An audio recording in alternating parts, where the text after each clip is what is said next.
Thank you. Thank you very much. I welcome all the participants who have joined with us.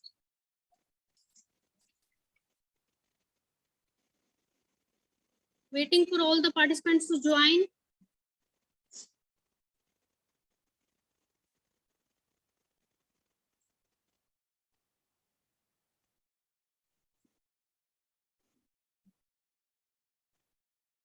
Am I audible?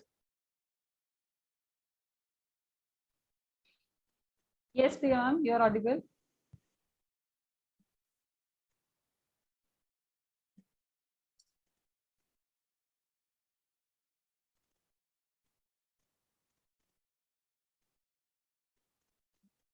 Arpana ma'am, are you there?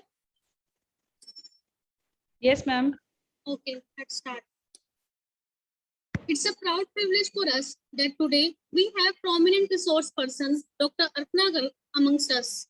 I welcome Dr. Arpana Garg, Associate Professor, Department of Mathematics, IIB College, Panipat.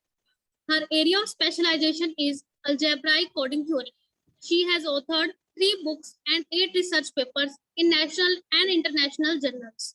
Ma'am, we are honored to have you among us. We express our gratitude for accepting our invitation. Now I invite Dr. Arpana Garg ma'am to deliver her lecture. Thank you very much, Priya ma'am.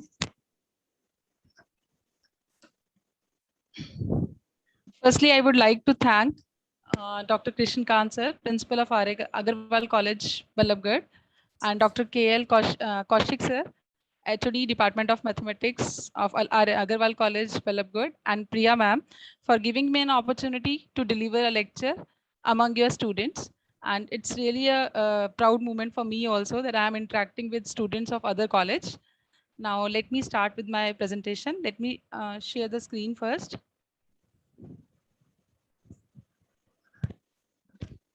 Yes. Is it visible to all of you? Yes, ma'am, it's visible. Okay. So now today, my topic of discussion is mathematics behind data transmission. So first of all, what do you mean by data transmission? Wait a minute.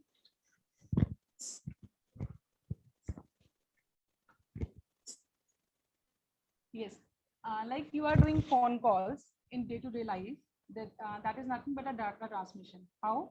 Like you are sitting in India and you are talking to your friends or your family in other countries or in other states. That is nothing but a data transmission. And online transactions are also data transmissions. What type of online transactions? Like you are transferring money from one bank account to another bank accounts, or by using different apps like Paytm, PhonePe, and these all are nothing but data transmission. And you are doing shopping through barcodes using your different apps like Google Pay, and this is again nothing but data transmission. And you are even doing surfing, internet surfing in today's life. Everyone is using internet, and that is only because of data transmission that you are able to get information from different places in very few minutes, very few seconds even, you can say. That is only because of transmission rate is very high. And even you are saving your data in different devices like CD, pen drive. This is again an example of data transmission. What is the medium of transmission? The medium of data transmission is nothing but satellite or electronic media. जितना भी हम data transfer कर रहे हैं वो किसकी वजह से पॉसिबल है? आइदर सैटेलाइट्स के थ्रू हम ट्रांसफर करते हैं या हम इलेक्ट्रॉनिक मीडियाज के थ्रू डाटा को ट्रांसफर कर रहे हैं. Now, how data is transmitted? This is a basic structure of data transmission. Like you have any message source, आपके पास कोई भी एक मैसेज है, आपने उसको ट्रांसमिट करना है, तो सबसे पहले वो डाटा सोर्स क्या होता है? सोर्स इनकोडर के थ्रू वो डाटा इनकोड होगा, fine. And then through a channel, कोई एक मेथड है, कोई एक प्रोसीजर है, उसको हम चैनल कह रहे हैं, जिसके थ्रू डाटा ट्रांसमिट होगा. इनकोडर डाटा को इनकोड करेगा, फिर उस चैनल के थ्रू डाटा रिसीवर एंड पे जाएगा जहां सोर्स डिकोडर होगा, फाइन. और वो सोर्स डिकोडर आपकी डाटा को फिर से डिकोड करेगा और फिर रिसीवर को पास ऑन करेगा. But during this transmission there are some noise factors जो हमारे डाटा को क्या करते हैं? डिस्टर्ब कर देते हैं. लाइक आपने कुछ भी डाटा सेंड किया या सीडी पे सेव किया और उसके बाद उसके ऊपर स्क्रैचेस आ गए. So scratches are nothing but noises over the CD. Fine. So उसको सोर्स डिकोडर जो है वो डिकोड करते हुए कई बार कोई प्रॉब्लम्स क्रिएट कर देते हैं, ठीक है। कई बार हमें सीडी से प्रॉपर्ली डाटा डिकोड हो जाता है, मिल जाता है वही डाटा जो हमें चाहिए होता है, और कई बार हम उसे रिट्रीव नहीं कर पाते। So this is the purpose of source decoder. वो बेसिकली क्या करता है, जो भी आपका डाटा है जो इनकोड किया हुआ है वो चैनल के थ्रू ट्रांसमिट हुआ, और अगर उसमें कोई नॉइज फैक्टर्स आ गए हैं तो उसके बाद वो उस डाटा को क्या करता है, डिकोड करते हैं और फिर वो रिसीवर को सेंड करते हैं। Let's understand this by an example. Suppose we have 4 fruits, apple, banana, cherry and grapes. ये डाटा हमें चैनल के थ्रू ट्रांसमिट करना है, फाइन। सो एप्पल को सबसे पहले, this is your message which you have to send. First it will be encoded by source encoder, और suppose उसने एप्पल को इनकोड कर दिया 00। सोर्स इनकोडर का बेसिकली क्या काम है कि जो भी आपका मैसेज है उसको वो मशीन लैंग्वेज में, या जो लैंग्वेज उसकी ट्रांसमिट हो सकती है उस लैंग्वेज में कन्वर्ट करता है, उसमें इनकोडिंग करता है, fine. Now this will be transmitted through channel, and suppose there are some noise factors जिसके कारण आपका ये 00 जो डाटा था वो किस में कन्वर्ट हो गया, 01 में। एक नॉइज फैक्टर की वजह से ये 0 जो है वो कन्वर्ट होगी 01 में, फाइन। तो अब 01 डाटा रिसीव हुआ और डिकोडर ने उसको 01 रिसीव किया, बट नाउ जो हमने टोटल मैसेज सेंड करने थे उसमें 01 भी है, तो रिसीवर को किसी भी तरह से ये आइडिया नहीं होगा कि ये गलत मैसेज रिसीव हो गया है, फाइन। तो सोर्स डिकोडर जो है वो कहीं भी ये एनालाइज नहीं कर पाता कि जो डाटा उसने सेंड किया है, सोर्स इनकोडर ने सेंड किया है थ्रू द चैनल, वो डाटा आपका करेक्ट है या नहीं। So here the role of mathematics comes, जहां पर सोर्स इनकोडर के अलावा एक और इनकोडिंग की जाती है, that is called channel encoding.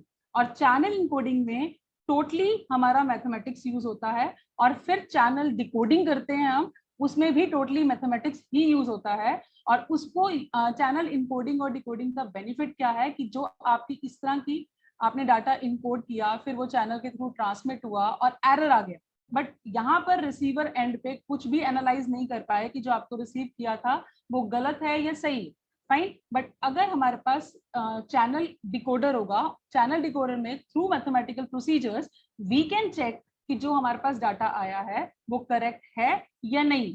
First we can detect the errors and then up to some extent we can correct the error also, fine. So the role of mathematics comes here. So branch of mathematics which is used in this is nothing but coding theory. And coding theory को सबसे पहले जिन्होंने बताया, जिन्होंने सबसे पहले coding theory की development के में main role है उनका, he is nothing but Claude Shannon, and he is said to be great hero of communication. Why? He is also said to be one of the founder of this contemporary technological world. Why? Because इसी ने सबसे पहले एक bell laboratories में एक paper find out किया था communication system के ऊपर, जिसमें मैथमेटिक्स को यूज किया। और इवन मैक्सिमम लोग ये कहते हैं मैथमेटिक्स सिर्फ यूनिवर्सिटीज में बैठ के होता है, but he is the person who said mathematics is not only done in the universities, it can only be done in the laboratories also, like he has done. And he developed a paper in 1948 which is totally based on this communication system, and after that this technological world started. इससे पहले इस तरह का कुछ भी नहीं था, communication system का कोई भी मतलब प्रोसीजर नहीं था। इनकी थ्योरीज के बाद ही कम्युनिकेशन सिस्टम स्टार्ट हुआ। सो after his discoveries, this communication system, information technology system started. And one thing more I want to clear with you, that coding theory जो आप computer system में use करते हो, that is not same as this mathematical coding theory. This is algebraic coding theory. Algebraic coding theory is totally based on your grouping and vector spaces or modules. जो आप finally में अगर यहाँ पे final year के students हैं, they must know about this name, group, rings and fields and vector spaces. पूरा का पूरा जो आपका मोबाइल का सिस्टम है या इंफॉर्मेशन टेक्नोलॉजी में ट्रांसफर का सिस्टम है, that is totally dependent upon your this algebra, modern algebra, right? So let's see now how we encode and decode the data. As we have already discussed about this and channel encoder and channel decoder, what is this? First of all, आपका जो भी कोई message है वो source encoder के through machine language या इसमें coding हो जाएगी जिससे हम ट्रांसमिट कर सके। But now what is the purpose of channel encoder? ये इस मैसेज में भी कुछ रिडंडेंसी ऐड करेगा। रिडंडेंसी का मतलब क्या है? कुछ और डिजिट्स ऐड कर देगा ताकि हम जो मैसेज को सेंड कर रहे हैं उसको जब रिसीव करें तो उसमें अगर कोई एरर आया है तो हम उसको डिटेक्ट भी कर सकें और उसको करेक्ट भी कर सकें। Fine. So like our previous structure, इसमें क्या चेंजेस आए, हमने एक चैनल इनकोडर ऐड कर दिया। फाइन। अब चैनल इनकोडर कुछ रिडंडेंसी ऐड करके आपका मैसेज क्रिएट कर देगा और फिर उसको थ्रू चैनल हम ट्रांसमिट करते हैं। जब आप थ्रू चैनल इसको ट्रांसमिट करोगे तो चैनल डिकोडर का क्या पर्पस है, नाउ अगर कोई नॉइज फैक्टर के कारण कोई आपका एरर आया है तो channel decoder will detect the error and as well as correct the error, and after correcting that error it will pass that message to source decoder और source decoder उस message को डिकोड करके receiver को send करेगा। So let's understand this again by an example. Like पिछला example जो हमने लिया था उसी को आगे फॉरवर्ड करते हैं।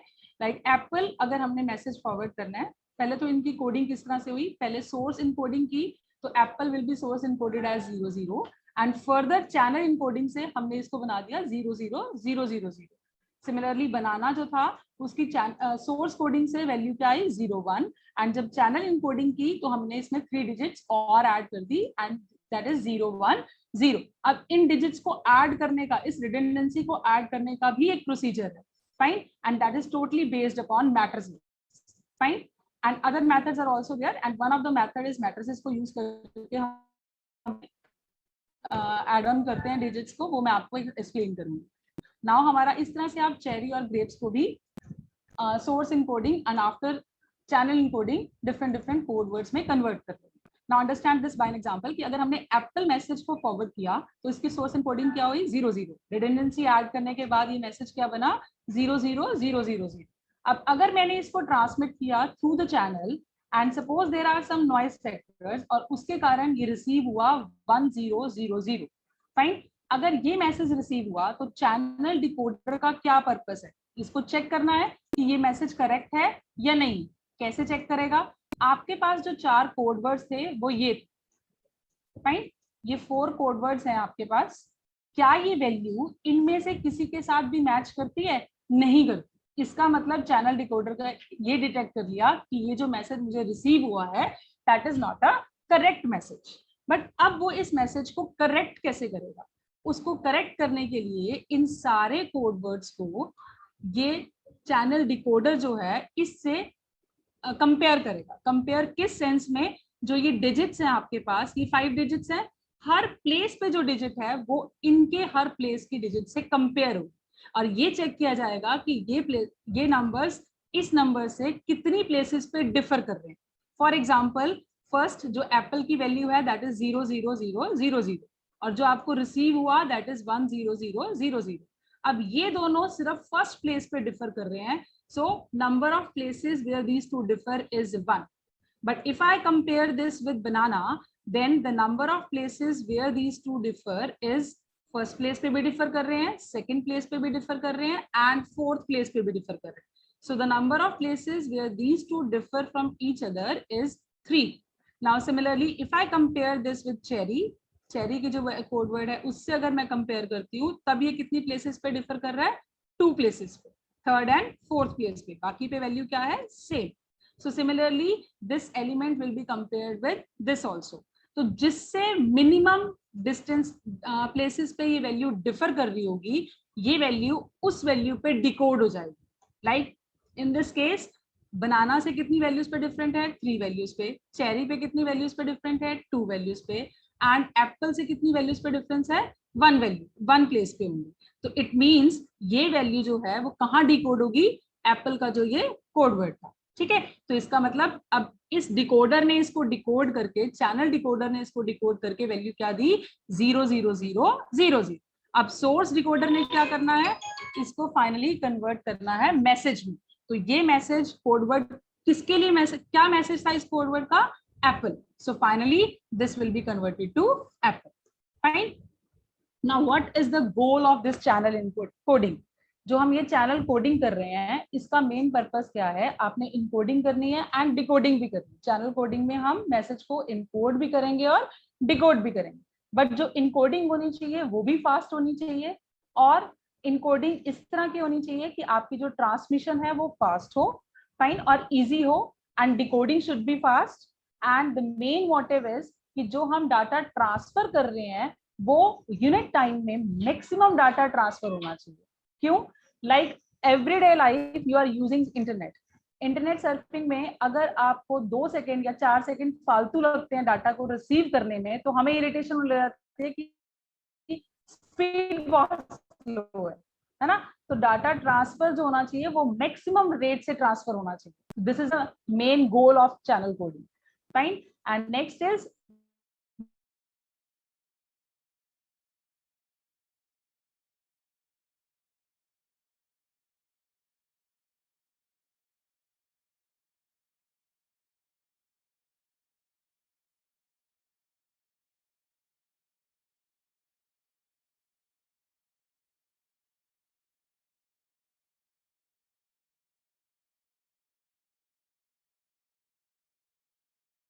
चाहिए and maximum detection of error.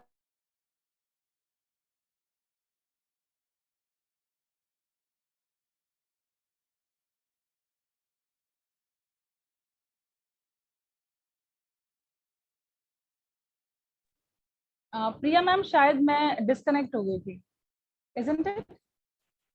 Yes, ma'am. Your voice was breaking. अब आ रही है.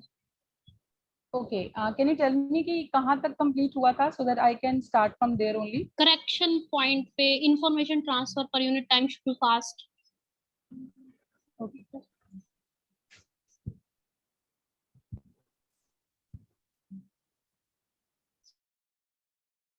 Correction and detection both I have explained, or should I repeat it again? Ma'am, you have explained the point, correction and detection. Oh, fine. Thank you.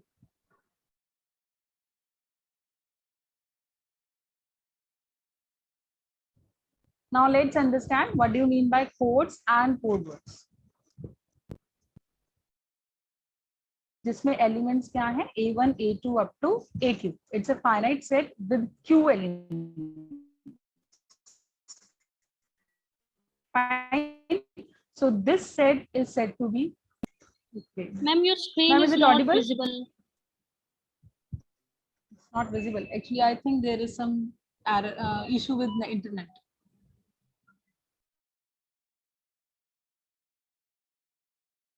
Let me join with my phone. Huh?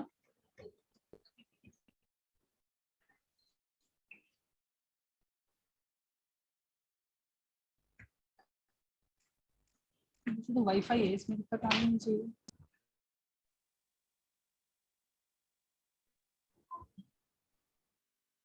Ma'am, you can check the share option of screen.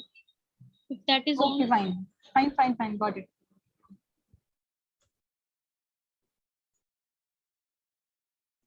Fine. Now it's visible. Is it okay now? Yeah. Okay. Thank you.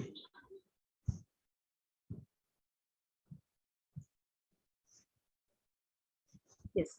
Now let's understand what do you mean by codes. अगर हमने कोई भी एक set लिया, finite set which have q elements, then this set is said to be code alphabet. And most of the times we take finite field or finite ring as code alphabet. जो हम codes बनाते हैं, जैसे हमने पीछे codes देखे, उसमें हमने 0 और 1 को यूज किया हुआ था, है ना। तो वो किस सेट के एलिमेंट्स हैं? 0, 1 are nothing but elements of z modulo 2. So this is the code alphabet for that code. Fine. So code alphabet क्या होता है हमारे पास? बेसिकली जिस सेट को यूज करके हम कोड्स बना रहे हैं. Next is what do you mean by code symbols. Code symbols क्या है? जो भी इसके एलिमेंट्स हैं they are nothing but codes. This is main thing. What is query word? Curie word का मतलब क्या है? आपके इस सेट में क्यू एलिमेंट्स हैं, तो हम जो कोड वर्ड बनाएंगे उसमें जो एलिमेंट्स यूज कर रहे हैं वो ए के यूज कर रहे हैं और उसमें क्यू एलिमेंट्स हैं, इसलिए इसको कहते हैं q-ary word. Of length n का मतलब जो हम ये कोड वर्ड बना रहे हैं इसकी लेंथ कितनी है? एन. इसमें जो हमने एलिमेंट्स लेने हैं वो कितने लेने हैं? N elements. और ये सारे के सारे जो एलिमेंट्स होंगे वो किस सेट से बिलोंग करेंगे? ए से. So Curie word is nothing but a sequence of elements of A. And sequence कितने एलिमेंट्स का लेना है हमें? सिर्फ एन एलिमेंट्स का. ठीक है, इसके एन एलिमेंट्स लेने हैं और उनसे एक वर्ड बनाना है. Fine. So Curie word is what? Q-ary का मतलब, क्यू का मतलब बेसिकली जो हम कोड अल्फाबेट ले रहे हैं उसका साइज क्यू है, ऑफ लेंथ एन का मतलब यहाँ क्या है कि जो यहाँ पे एलिमेंट हमने लेना है उसकी लेंथ मैक्सिमम एन होनी चाहिए, फाइन। ओवर ए का मतलब जो यहाँ एलिमेंट्स हम कंसीडर कर रहे हैं वो एलिमेंट्स जो है वो कहाँ से होंगे, ए से बिलोंग करेंगे। सो जो इस टाइप का एलिमेंट आपके पास बना, this is nothing but a code word, और you can say it as query word. This is a code word, or you can say it is a it's code words. These are code words. Fine. So अब इस element को हम इस formation में भी लिख सकते हैं या हम इनको एन टपल फॉर्म में भी लिख सकते हैं। लाइक पीछे मैंने यूज किया 0 0 0 0 0, this is nothing but a q-ary word. Curie word नहीं, इसको हम क्या कहेंगे, टू एरी वर्ड्स। क्यों? क्योंकि इसमें हमने जो कोड अल्फाबेट लिया था उसमें सिर्फ दो एलिमेंट्स थे, 0 और 1, और इसमें हमने लेंथ कितनी ली इसकी, 5। So it is nothing but a two ary word of length 5 over z modulo 2, fine. अब most of the times we take as a finite field as a code word, then query words are nothing of length n, are nothing but elements of this vector space over the field f. fn क्या है? fn is nothing but elements of the type x1 x2 up to xn, where this xi belongs to the field f, fine. So this is nothing but n length का word है ये, n tuple entries हैं जिसमें सारे element कहाँ से belong कर रहे हैं, f से बिलोंग कर रहे हैं, एंड ये वर्ड लेंथ n है और सारे के सारे एलिमेंट f से बिलोंग कर रहे हैं। So it means it is nothing but a q-ary word of length n। अगर इस फील्ड f में कितने एलिमेंट्स होंगे, q, तो इसको क्या कहेंगे, q-ary word of length n। So Curie word of length n over f are nothing but elements of this vector space over f, fine. So now what is query block code? अगर हम block code की बात करें तो क्या meaning है इस चीज का, आपने ए सेट के ऊपर n लेंथ के सारे क्यूरी वर्ड्स बना दो, ठीक है। अब उन वर्ड्स में से कितने भी वर्ड्स को एक सेट में डाल दो, फाइन। क्या कहा हमने, ए सेट के ऊपर n लेंथ के क्यूरी वर्ड्स बनाओ, चाहे सारे के सारे एलिमेंट्स इस सेट में डाल दो, चाहे इसके कुछ एलिमेंट्स डाल दो, तो जो सेट बनेगा C, that set is said to be a query block code, fine. So query block code of length n over f is nothing but a subset of this vector space over f, fine.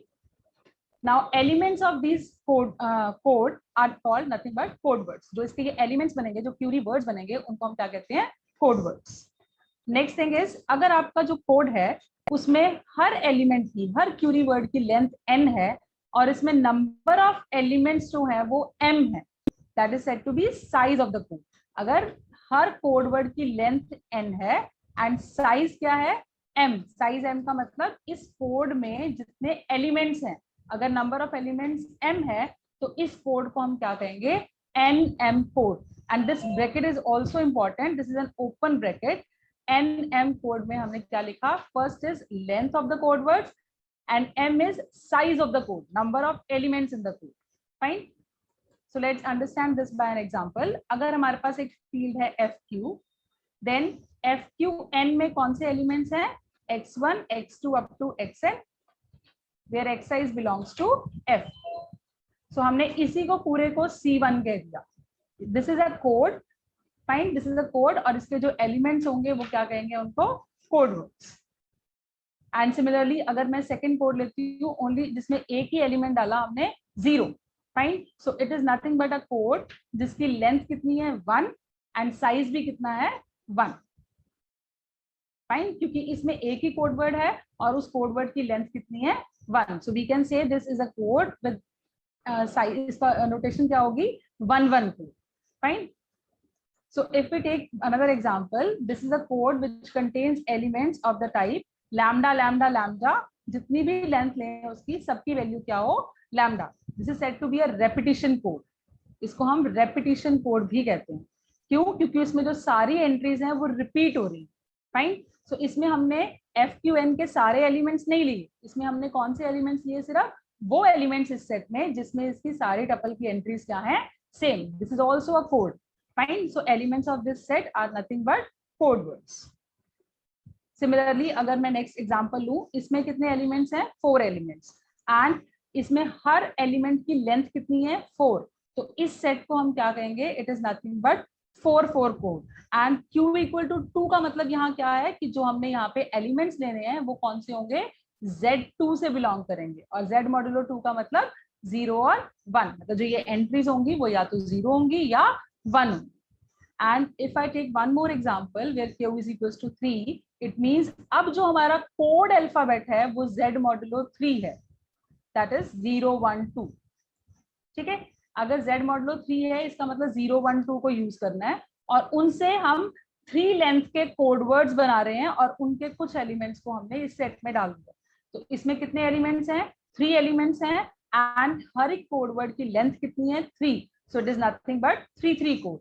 Fine. So in this way you can form the codes and you can find out their length and size of the code. Now what is a linear code? Linear code is basically आपने अगर आपके पास FQN, this is a vector space over FQ, अगर इस vector space की हम सब spaces लें और वो सब स्पेसेस को हम क्या कहते हैं? Linear code. हमने कोड क्या कहा था? Code is nothing but a subset of FQN. अगर सिंपली सबसेट ले रहे हो तो वो एक कोड है. बट अगर हम इसकी सब स्पेसेस लेते हैं, वेक्टर स्पेसेस फाइनल ईयर के स्टूडेंट्स ने पढ़ा हुआ है, अगर हम इसकी सब स्पेसेस लेते हैं तो उन सब स्पेसेस को हम क्या कहते हैं? Linear code. Fine.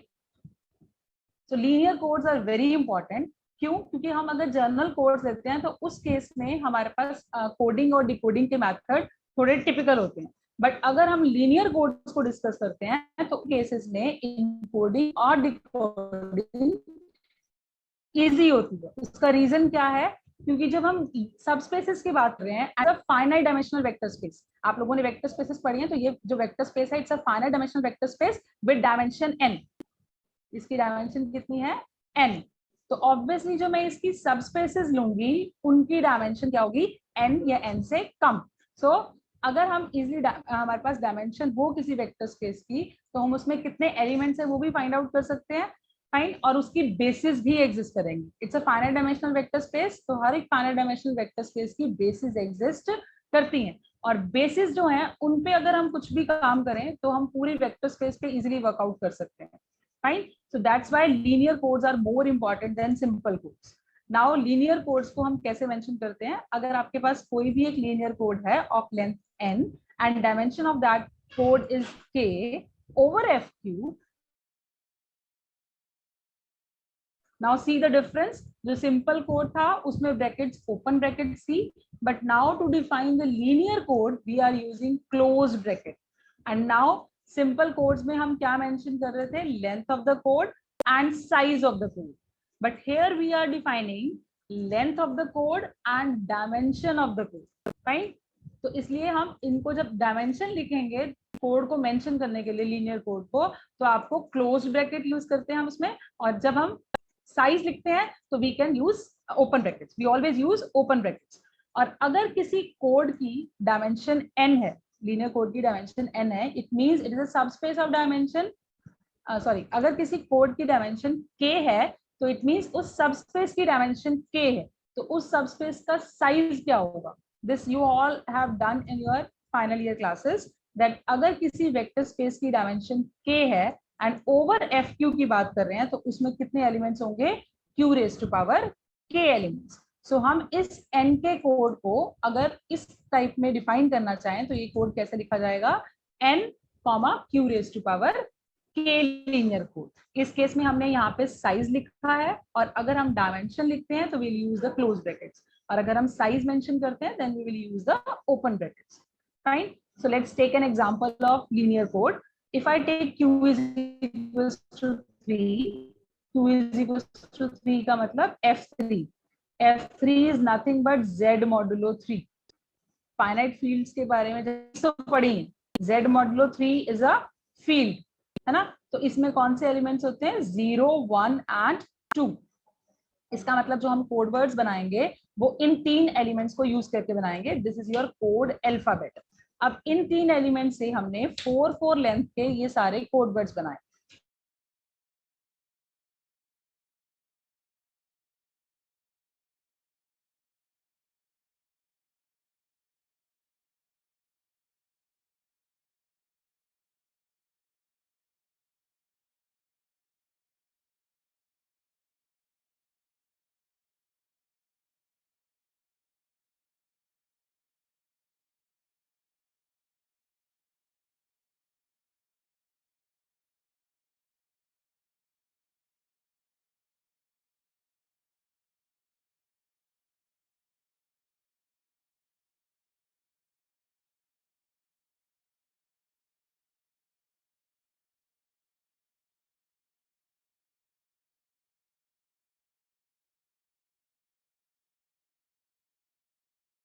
I think there is some network issue with Arpana ma'am's network. Participants, don't leave. She'll be joining soon.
Yes.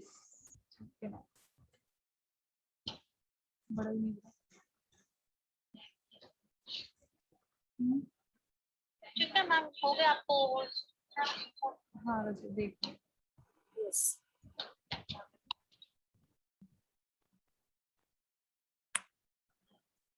तो क्या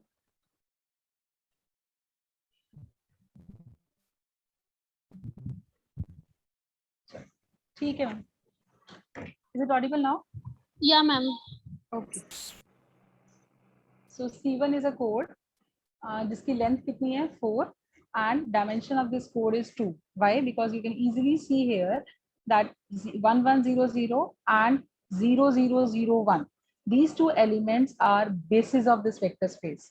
क्यों? क्योंकि इसका हर एक एलिमेंट इन्हीं दो एलिमेंट्स के लीनियर कॉम्बिनेशन में एक्सप्रेस हो सकता है and these two elements are linearly independent. Fine. So what is the use of this basis? I'll tell you. This is one more example. So let's understand what is the use of this basis. Bases are mainly used in the generator matrix, and generator matrix is what अगर आपके पास कोई भी linear code है, then generator matrix is nothing but a matrix which contains bases as its rows. जो आपके पास generator matrix है उसमें क्या करना है, जो भी लीनियर कोड आपके पास है उसकी जो बेसिस हैं उनको एक मैट्रिक्स फॉर्म में लिख लो, and that matrix is nothing but your generator matrix. Like हमारे पास पिछले केस में ये दोनों एलिमेंट्स बेसिस थे, तो इसका मतलब क्या हुआ कि ये जो मैट्रिक्स मैंने लिखी, this is a generator matrix for this code जो हमने पीछे एग्जांपल लिया था. फाइन. नाउ जो जनरेटर मैट्रिक्स आपके पास आई उसका ऑर्डर क्या हो. अगर आपके पास सी कोई भी एन के कोड है, एन के कोड का मतलब length of code words is N and K is dimension of that linear code, then generator matrix must be of order K cross N. Like in this example dimension कितनी थी उस code की 2, तो हमारे पास ये जो मैट्रिक्स बनी इसका ऑर्डर क्या है, नंबर ऑफ रोज कितनी है इसमें 2 एंड नंबर ऑफ कॉलम्स कितने हैं 4. इसका मतलब फर्स्ट जो है that is corresponding to dimension of the linear code and second thing is corresponding to length of the code words. Fine. Now let's understand it by one more example. Suppose you have this binary code which contains 4 elements 000, 001, 100 and 101. Now इसकी basis क्या है? ये आप directly देख सकते हो कि हमारे जो elements हैं वो सिर्फ इन दो elements के ही linear combination में लिखे जा रहे हैं. This is one of the basis. Basis एक से ज़्यादा भी हो सकती हैं किसी भी finite dimensional vector space में. So this is one of the basis जिसमें दो elements हैं. इसका मतलब dimension of this code is 2. So we can write the generator matrix as 100 and 001. Fine. But एक से ज्यादा बेसिस पॉसिबल है तो आपके पास जनरेटर मैट्रिक्स भी बहुत सारी आ सकती हैं. सो लेट्स सी क्या कहा हमने कि किसी भी वेक्टर स्पेस की एक से ज्यादा बेसिस पॉसिबल है तो हमारे पास बहुत सारी जनरेटर मैट्रिक्स पॉसिबल है. सो अब जो हमने पीछे एग्जांपल लिया था उसमें एक बेसिस तो हमारे पास यही थी 001 and 100. Another basis you can choose as 001 and 101. You can see these two elements will also generate the vector space and these two are linearly independent also. And similarly, we can take these two as basis also. So अगर एक से ज़्यादा basis possible हैं तो हम एक से ज़्यादा generator matrix भी लिख सकते हैं. Like एक ही basis के corresponding we can write two different generator matrix. कैसे? पहले हमने इस element को first position पे रखा और इसको हमने second पे ले लिया. And in the second case, we take 100 as the first element and 1001 as the second element. Means you can permute these two. हम इन दोनों को different मतलब first element और second element को आपस में permute भी कर सकते हैं और rows को you can say interchange भी कर सकते हैं. So it means किसी भी linear code के corresponding आपके पास सिर्फ एक ही generator matrix हो ऐसा जरूरी नहीं है. You can have number of generator matrix because किसी भी एक linear कोड की या यू कैन से वेक्टर स्पेस की फाइनाइट डायमेंशनल वेक्टर स्पेस की बहुत सारी बेसिस एग्जिस्ट करती हैं. तो अगर इतनी सारी बेसिस एग्जिस्ट करती हैं और इतनी सारी जनरेटर मैट्रिक्स हैं तो हमें कुछ स्टैंडर्ड तो अडॉप्ट करना पड़ेगा. फाइन. तो इसीलिए हमने जनरेटर मैट्रिक्स की एक स्टैंडर्ड फॉर्मेशन बना दी और हमें पता है हम किसी भी मैट्रिक्स के ऊपर अगर कोई रो ऑपरेशन या कॉलम ऑपरेशन लगाते हैं तो जो मैट्रिक्स ऑब्टेन करते हैं that is also equivalent to the given matrix. Fine.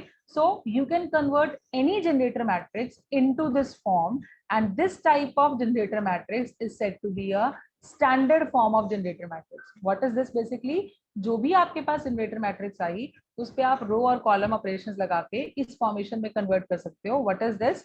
It is identity matrix of order K and after that right side पे आपके पास कुछ भी matrix बच सकती है.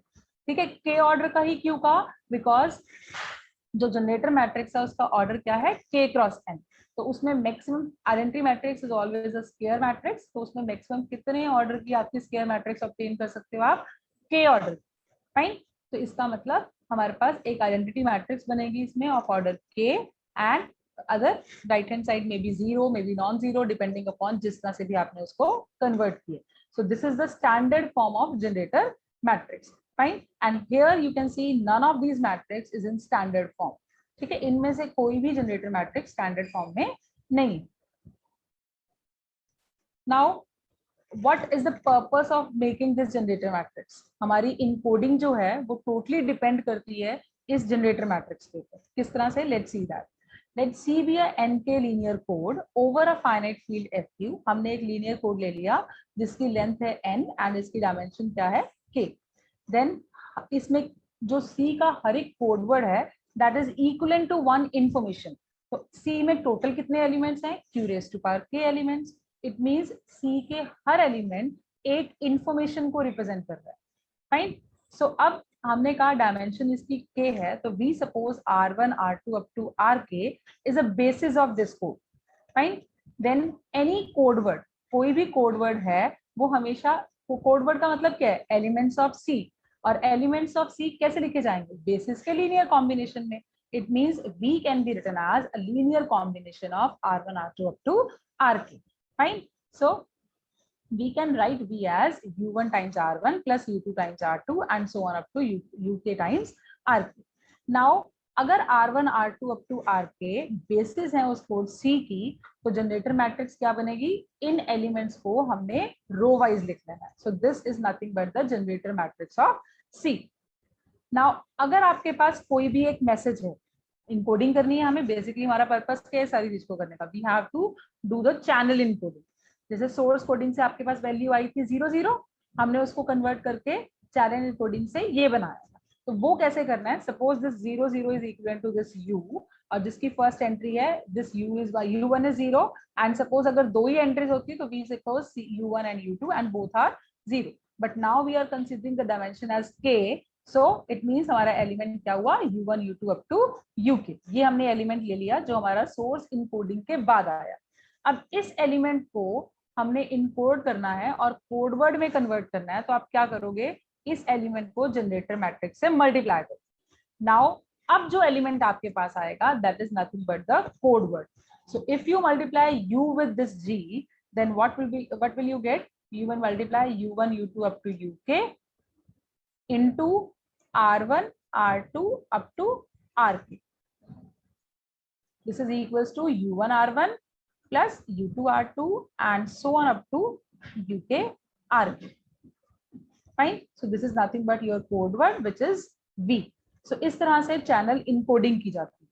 Fine. So the process of representing the elements u of fqk as code words in C is encoding. This procedure is said to be encoding. Fine. Now let's see a binary code, 5-3 linear code with generator matrix this. Then अगर हमारे पास u कोई भी एक message है 101, इसको encode कैसे करेंगे? Let's understand the concept which we have learned the previous video by this example. हमने क्या किया, ये जनरेटर मैट्रिक्स है हमारे पास, फाइन। तो अब हमने इस u को g से मल्टीप्लाई किया तो what we get 10111। So you can see here कि जो हमारा मैसेज था, बाय चांस जो हमने पहले तो ये मैट्रिक्स ली थी, इस मैट्रिक्स में जो ये हमारे पास matrix generator matrix, this is nothing but I3 and this is the matrix x, जो हमारे पास बची है वैल्यू उसको हमने क्या ले लिया x। जब हमने इसको इनकोड किया तब हमारे पास जो फर्स्ट 3 डिजिट्स आई वो सेम है as that of the message, and जो लास्ट 4 डिजिट्स हैं this is nothing but redundancy. ठीक है, ये हमने इसमें ऐड ऑन कर दी। फाइन। तो जनरेटर मैट्रिक्स को यूज करके हमने इसके अंदर रिडंडेंसी ऐड कर दी। फाइन। स्टैंडर्ड मैट्रिक्स यूज करने कि हमारी जो फर्स्ट डिजिट्स हैं, जितनी इसकी लेंथ है उतनी लेंथ तक जो डिजिट्स आएंगी वो मैसेज ही होंगी, और जो बाद वाली डिजिट्स होंगी वो रिडंडेंसी होंगी, एंड इन डिजिट्स को हम चेक डिजिट्स भी कहते हैं। Fine. These are said to be redundancy elements और चेक डिजिट्स, क्योंकि इन्हीं डिजिट्स को यूज करके हम एरर्स को करेक्ट भी करते हैं और एरर्स को डिटेक्ट भी करते हैं। This is all what I have explained to you previously, कि अगर हमारे पास स्टैंडर्ड फॉर्म में मैट्रिक्स होगी, जनरेटर मैट्रिक्स स्टैंडर्ड फॉर्म में होगी, तो ऑब्वियसली हमारे पास जो मैसेज आएगा कन्वर्ट करके कोड वर्ड आएगा हमारे पास, वो किस टाइप का आएगा, u, ux, where u is nothing but the message जो आपको डिलीवर करना था, और आगे वाली जो एंट्रीज हैं वो क्या होंगी, they are nothing but check digits. Fine. Now we have done how we do the encoding part. Now decoding कैसे करते हैं? डिकोडिंग के लिए अलग अलग प्रोसीजर्स हैं, nearest neighbourhood decoding method. I am not going to explain these methods, basically इनमें cosets use होते हैं, बट मैं इनको एक्सप्लेन नहीं कर रही क्योंकि लेक्चर बहुत लेंथी हो जाएगा। Second method is syndrome decoding, जिसमें हम पैरिटी चेक मैट्रिक्स यूज करते हैं। What is basically this parity check matrix? आपने अगर कोई भी एक लीनियर कोड लिया n के कोड, देन जनरेटर मैट्रिक्स अगर आपके पास k क्रॉस n ऑर्डर की है, तो पैरिटी चेक मैट्रिक्स की हम जनरेटर मैट्रिक्स से ऑब्टेन कर सकते हैं, और उसका ऑर्डर क्या होगा, n minus k cross n।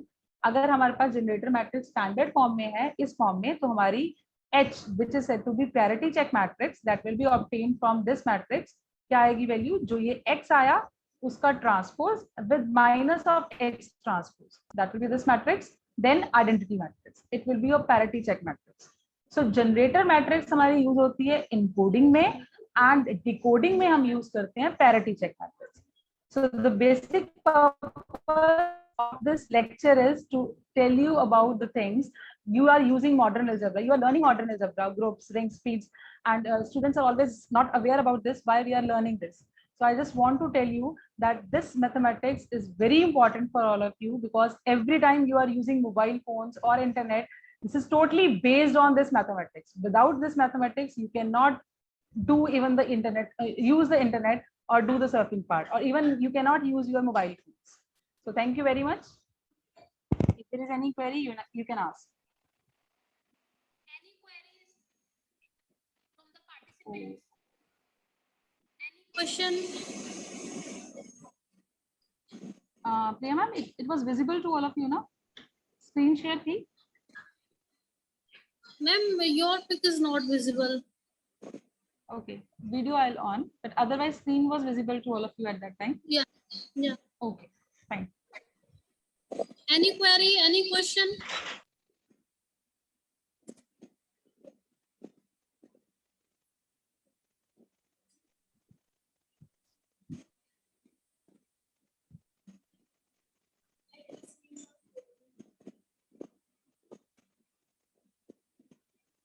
So let's move forward to vote of thanks. On behalf of Department of Mathematics, I, Priya Arora, extend a heartfelt gratitude for our principal, Sir Dr. Krishan Kant, with whose inspiration we could organize such lecture. I am grateful to our resource person, Dr. Arpana Garg, for the time and the efforts she took to share her experience and knowledge. Thank you so much, ma'am. The lecture was very informative. Please accept our sincere thanks for this outstanding presentation. I would also like to thank all the participants without whom the event can't be imagined. Last but not the least, I would like to thank Ms. Dipti Goyal for her technical support. Now I request all the participants to turn on their videos for a group photograph. Video on कर लीजिए सभी.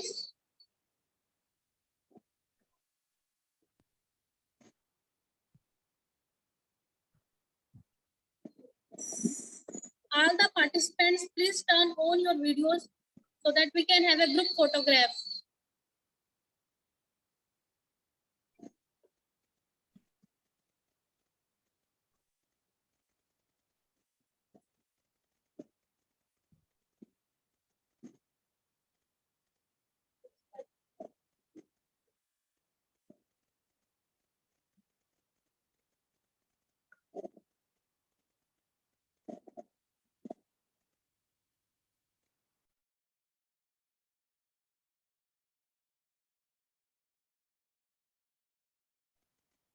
Thank you so much, everyone.